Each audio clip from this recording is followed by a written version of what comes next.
didn't see it there. Classroom procedures. What's this class about? Who's this teacher? How do I like navigate and do stuff in here? And who am I dealing with? So it's me, Shelly. Coolness extraordinaire and amazing person. Yes, this is true. Okay. We're all rooting for you. Seriously, we're all rooting for you. We want the noggin to be full of good literature and writing information. So, because you know, writing is like the cornerstone of like everything in the world.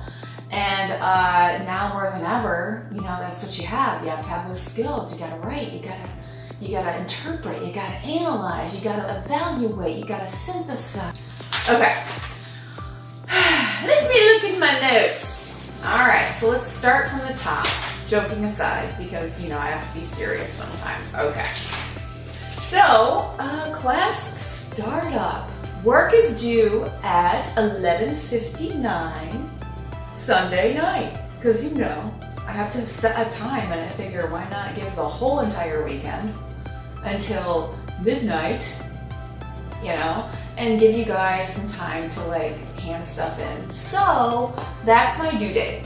That's all work, any work, whatever I assign, it's always going to be due the same time, the same day. Very easy to keep track of. Okay, so just figure midnight on like you're like on your computer on Sunday. When's this due? I don't know. What did she say? I don't remember. Am I gonna be up on Sunday waiting for you to submit that? No. Alright, good. Hey, what happens if I'm absent? What do I do? Whoa, it's an enigma. What do I do? So if you look on the Canvas modules, there are video links set up. Very simple, very easy. If you're absent, you just click on the link and look at the module that we're working on and do the work. That's it. Easy peasy, pumpkin squeeze. That's all I have. All right, and another question. What is your late policy, please? I can't just grade everything at the last minute, right before it's due and post grades. So yes, there is a late policy. Please turn stuff in when I make the due date, which is when, oh, that's right, question number 1. If you miss the due date, is there a deduction? No, there's not. If you submitted at Monday at 1 p.m., I'm not gonna take 50 points off because you didn't slide across the home run plate. But please keep up with your assignments because the only person that it really hurts is you. If you hand me a month, an entire 4-week, 6-week, 12-week, whatever, and you expect me to grade all of that right before grades are due, you know that's not going to happen. So, you know, we're going to have to do some, you know, recognizance and grade change forms and things like that. But, you know, I guess my point is, like, it only hurts you because you have other classes. You have so many other classes to keep up with. So that would be problematic for you. You know, so if it's handed in a week before my grades are due and you got this like stack of like 1,000 things I need to grade, then obviously you should expect it to be a little bit of a delay. But if you hand everything on the last day it's due, it's problematic. So try to avoid that practice. It's not a good way to live. Because in the real world, you know, you can't do that. So don't do it. Get yourself out of that habit early on. Train yourself to be vigilant about due dates and be vigilant about, you know, common courtesies and realizing that, you know, there are other people that are relying on you to turn stuff in so that they can turn in what's expected of them. I have to grade it, I have to turn it into my superiors. So just kind of see that it's you know, everyone has stuff that happens to them, everyone has exceptions, everyone has stuff that comes up, which I totally understand. Oh my God, do I ever. Just have, some common courtesy and try to turn things in a timely fashion. That would be amazing. Okay. So here's a good question that could come up. Can I attend another Zoom class that you are holding because I missed the period that I was supposed to be attending, which was like, say you're in my period 3 class and you had whatever happened and then you want to go to my period 6 class. So here's my advice. Go to the block that you are assigned. That is why you're assigned to a period or a block. You are supposed to be there. Okay, if you can't be there, shoot me a courtesy email. It's preferred that you, and required, not just preferred, that you attend the Zoom session that you were assigned. If there are exceptions like illness or family emergency or something was happening, whatever, just shoot me an email and just give me a courtesy and let me know, hey, I'm not going to be there today. I'm going to attend X block because, common courtesy. That's it. And then another question that might come up, retakes. And this is I'm pretty stickler on retakes. So think about this when you are taking your tests online. You are given multiple attempts already. So if after you're still failing the test, that tells me that you did not prepare for the test. Come on, man, really? How many attempts? What are you really learning if all you're doing is just trying to guess the right answers? You're not learning jack. I'm here to make sure you learn something. So if you're trying to outsmart the system because you don't like your 60% because you didn't do anything to prepare, no. And yeah, so have some notes. Use your notes. If you're vigilant, you take class notes, you study, you have them handy while you're taking your assessment. What more could you ask for? More retakes? Thank you. Okay, moving on. All right, so a next question that might come up perhaps would be, do I really need to read a new book? Yes, you do. Why? Why? Well, because you're in English class, number 1. Number 2, it's reading. Reading is essential. Your brain needs to be engaged with more than just what's on your phone, what's in video games. You need to engage it on the literary level. So what I'm talking about here is reading a book. Yes, having the attention span to sit down and actually read some sentences on a page and read a book. Sorry, I'm getting a little preachy, but you need to do that. You need to read a book. Yeah, you do. You just do. Okay? So here's my advice to you. Pick your passion. Your passion is what should be your driving force in life. If you love horses, for example, then do that.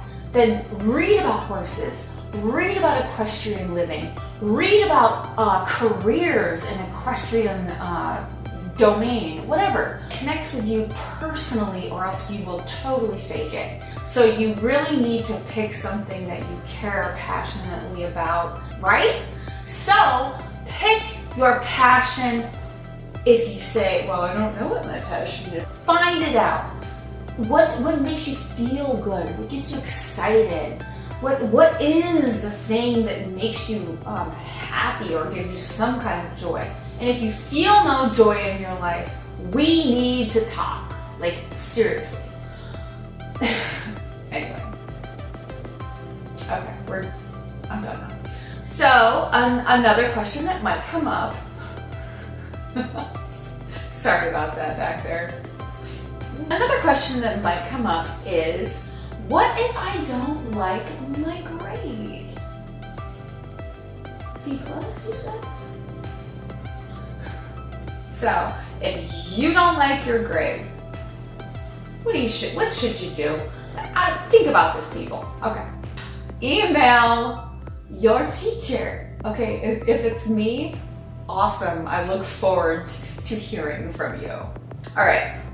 If it's another teacher, then yeah, so you might need some advice. I don't know. Email me for advice. Whatever.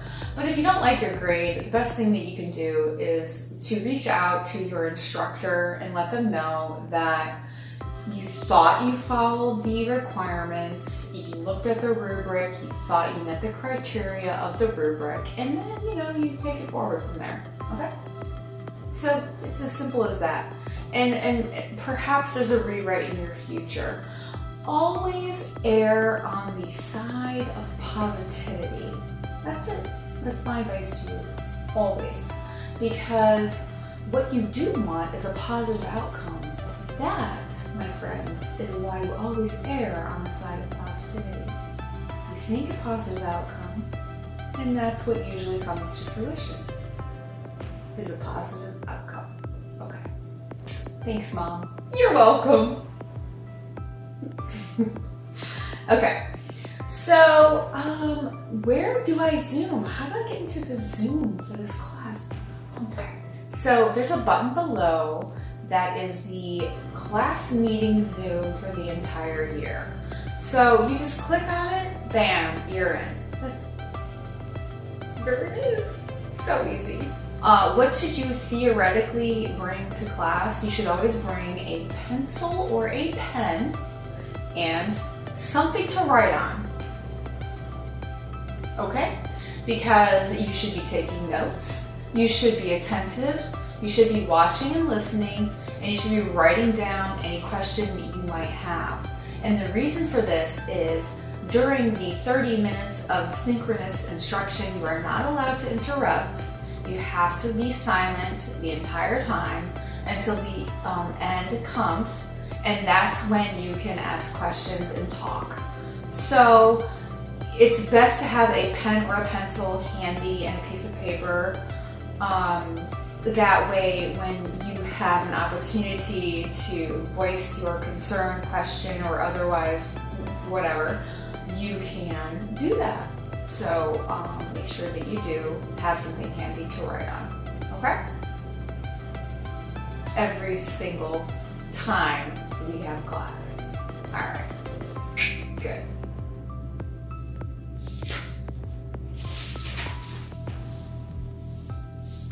So another question that you might ask me is, what if I am completely lost? I have no idea what's going on. I do not have a clue what just happened.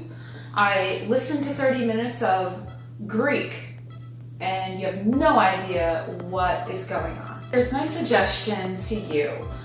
If you are lost or struggling or otherwise in need of assistance, number one, make sure that you write down the questions that you have. That way I can address them either in the Zoom meeting or in the chat or privately in an email, and that is perfectly fine. Also consider that you can always contact me during office hours, which are like 2:50 to 3:30, and I am always going to be available for you to answer questions and help you through this, okay? So I'm here to support you, and I am an advocate for your success.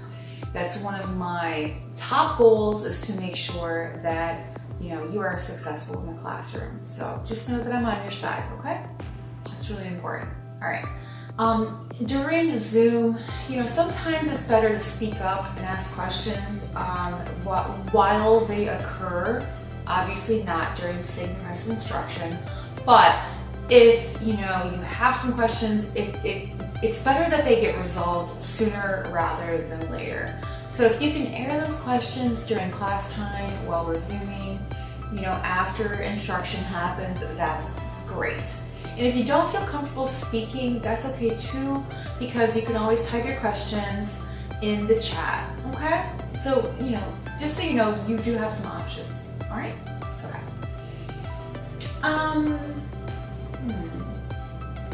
Another question that might come up is, well, this is a course, that is heavy in writing and literary analysis and evaluation. So what happens if I'm really bad at all those things? I'm really kind of afraid that my grade might suffer. Well, I'm here to tell you that I'm your teacher. All right, so that's a good start. And not everyone's a writing expert or an expert at evaluating and analyzing literature. So you come to class, you watch the videos, you process, you show up, you give your tried and true effort, you're gonna be fine, all right? So writing is not rocket science. It's really basic level formulaic, which means that I teach you how to do it. All you have to do is practice, okay? And you'll be fine. So don't fret, you'll be fine, okay? It's that simple. All right. I know you can do it. I know you can do it. How do I know that? Because I was you once. That's how I know. So let all that go. Let it go. Just let it go. I was you one time. I was. Not everyone's born a genius. We get education and it happens, okay? Something clicks, falls into place. It's gonna happen for you too, I promise. All right, so just chill, all right? You've got this, I promise, you got this, all right? We're here. You're here, you're watching me. I'm saying, you are. All right. All right. Next question that might come up, this is a question that's legit. It could come up because I give formulaic writing solutions while I'm teaching, which means I give you like half the sentence. Is it okay to copy what I give you and then put your own words into it? Yes! Yes, it is. I did not brand this idea. This is done by so many scholars and researchers and authors before me. The kind of writing where you take part of what someone says, transitional words and phrases, for example, and then you put your own words and phrases on. That's all I'm doing for you. I'm teaching you how to write. So it's okay to copy the formulaic writing part of what I give you. Can you copy the whole essay? No, you cannot. But if I give you the helper sentences or the templates, it's perfectly fine to copy the language that I give to you, okay? So just so you know, that's not considered plagiarism. That's me trying to teach you how to write. And the idea behind that is that you'll take those words and phrases and you'll turn them into being part of your vocabulary toolbox in your own mind. And that when you walk away from school, that you'll actually use that in college. So yeah, that's the goal, okay? All right.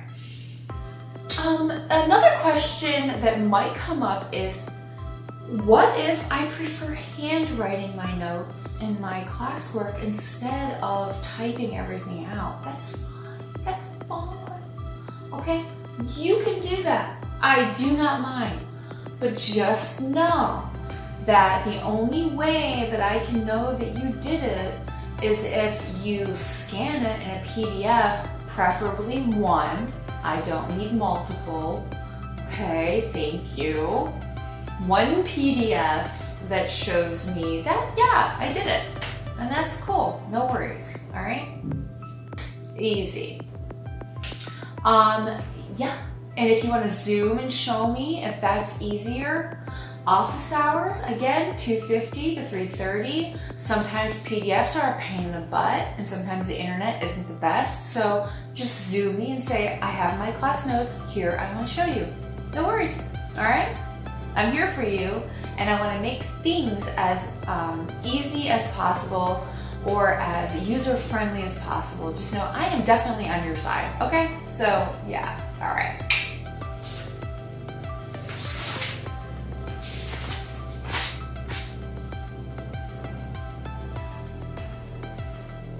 Another question that might come up is, can I take off mute during instructional time when you are giving direct instruction or synchronous instruction? And the answer is no. You have to have a pen or a pencil and something to write on handy so that you can write your questions down during those 30 minutes, okay? After that time has passed, you may ask me whatever you like. I will be available for you 40 additional minutes after instruction. So, you know, just be prepared when instruction occurs to know that for at least, I would say 30-ish minutes, you have to write your questions down, have your microphones on mute, and then afterward you can ask me questions. All right. What if I come late to class and maybe you're like a repeat offender? Like you come in with your Starbucks and you're like shuffling in the classroom. Yeah, well, okay, so it's virtual, so you're not gonna do that. But let's just say you're late to class a lot. All right, fine. I've already taken roll. All right, fine. You're there. All right. So the only real thing I could see as an issue is that you might be counted absent for that day because it's a lot of like backtracking for me. I have to go back. I have to like mark you present. All right, just let me know when you're late. That way I can take care of it on my end, and that way you get whatever you need. All right, good, yay, okay. A question that might. So if you can't keep up with assignments, that's okay. I mean, just shoot me an email. I'm overwhelmed. You need to communicate. I am not a mind reader. That's not a skill, that was more